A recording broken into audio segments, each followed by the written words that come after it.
Orang ni apa? Inilah perut lembu. Ni bagus tau, sedap ni. Bawa ayam asam.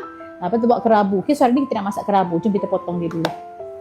Kadang-kadang ada orang dia suka makan tapi tak tahu nak masak apa kan.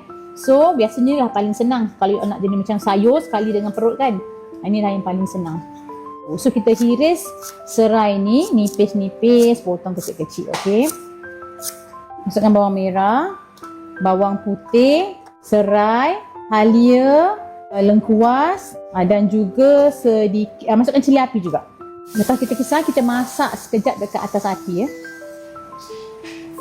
Kita masukkan santan betul-betul santan asli nah.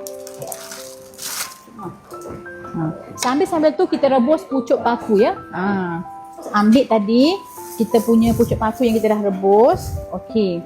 Lepas tu masukkan tauge. Macam tauge Mama suka macam ni, segar-segar kan. Kalau kita gigit tu kan dia crunchy gitu.